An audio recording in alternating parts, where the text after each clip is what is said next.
A royal palace erased, names chiseled off stone, portraits burned, an entire bloodline declared never existed.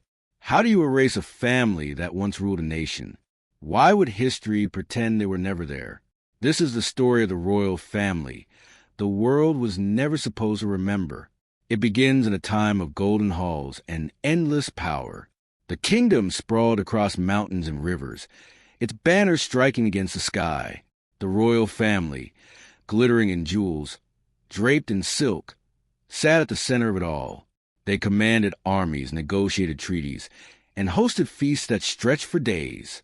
Courtiers whispered their praises, ambassadors bowed, and the people celebrated their every decree.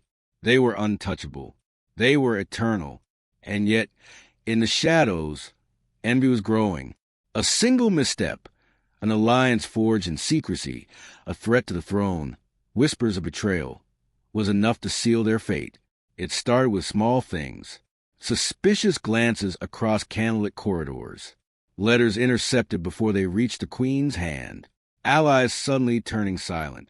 And then came the scandal. Was it a forbidden marriage? A plot against the king? A secret loyalty to an enemy kingdom? The truth is tangled. But one thing is certain. The royal family had become inconvenient, and that's when the erasing began. Ink turned to ash. Scribes were commanded to rewrite history. Official documents vanished or were altered. Names were scrubbed from birth records. Children were given new identities. Statues that once towered over city squares were smashed. Faces on coinage ground down.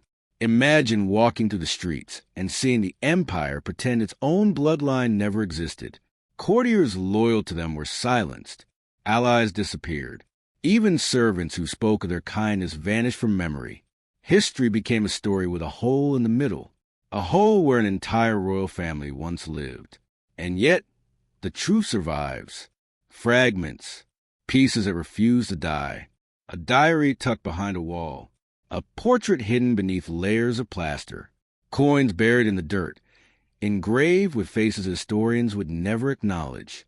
Archaeologists uncover whispers of this family in tombs, in forgotten palaces, in inscriptions that escaped the fire.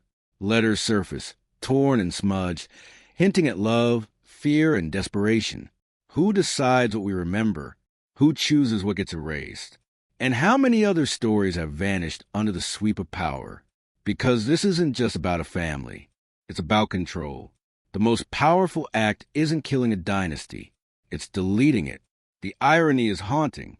A family whose reach once spanned nations can vanish from textbooks. Their names erased from monuments.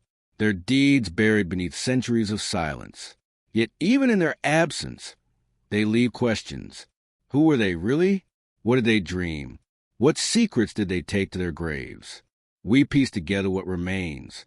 We imagine their banquets, their gardens, the laughter that echoed to the corridors now gone.